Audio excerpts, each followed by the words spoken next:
Assalamualaikum warahmatullahi wabarakatuh. Saya Herzaki Mahendra Putra, Kepala Badan Komunikasi Strategis dan Koordinator Juru Bicara Partai Demokrat.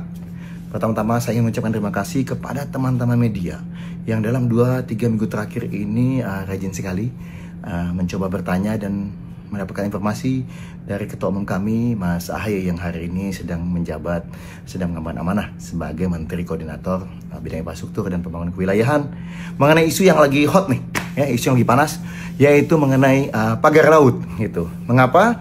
Kami berterima kasih karena memang ini bukan masuk ranah baik dari Kementerian Teknis di bawahnya Pak Menko Ahaye, apalagi di ranahnya Pak Menko Ahaye. Ini adalah ranah kementerian lain dan ranah koordinasi Kemenko lain. Hanya saja kalau kami, Mas Ahaye, kami versinya selalu kalau ada teman-teman media bertanya, sebisa mungkin kita jawab. Lagi pula tidak ada yang perlu kita tutupi dan tidak ada yang perlu kita hindari. Jadi mengapa tidak kita jawab, tetapi sesuai dengan ranah. Ya, menjelaskan bahwa ini bukan ranahnya kami, tapi tentu saja sikap kami, terutama sikap Demokrat, ya, jelas pagar laut itu merupakan bangunan ilegal yang seharusnya ditindak tegas gitu. Dan terima kasih Pak Presiden Prabowo yang sudah memerintahkan ya untuk pembongkaran pagar laut ilegal itu. Yang kedua, kami terima kasih secara khusus kepada teman-teman di Tempo. Mengapa? Karena teman-teman di Tempo ini tidak pernah bertanya mengenai pagar laut ini kepada kami. Pernah saya tanyakan, kok nggak ikut, kok mengapa tidak bertanya? Gitu loh. Ya kami tahu Pak, ini kan bukan ranahnya ini Bang, bukan ranahnya Pak Menko Ahaye katanya, bukan ranahnya ketumnya Abang sebagai menteri di kabinet, tapi kan ranah yang lain. Oh, ini kami makasih banget gitu. Ya, tapi yang kedua juga kami senang, kenapa? Karena teman-teman Tempo mencoba mencari tahu data dan faktanya sebenarnya sehingga ini makin terkuak sedikit demi sedikit.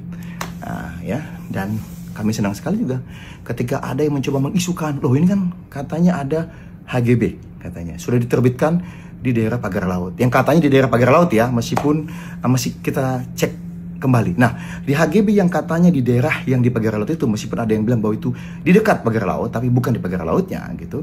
Pas dicek-cek kan ada yang kemudian mengaitkan, wah ini eranya Pak, ini nih Pak Menteri ATPP-nya waktu zamannya Pak Ahaye ini gitu, zamannya ketum kami, Mas Ahaye ya, ketika menjadi Menteri ATPP. Alhamdulillah kita cross check, kita cek di HGB yang katanya di daerah yang tadi masih kontroversi ya, Pak, masih belum clear nih, kita tunggu klarifikasi nanti ya pihak yang terkait. Itu ternyata HGB itu dikeluarkan bukan di daerahnya Pak Ahaye gitu ya. Jadi sekali lagi terima kasih teman-teman media yang benar-benar sudah berupaya mendapatkan data secara objektif, fair, secara utuh, sehingga masyarakat bisa mendapatkan pemahaman yang berimbang.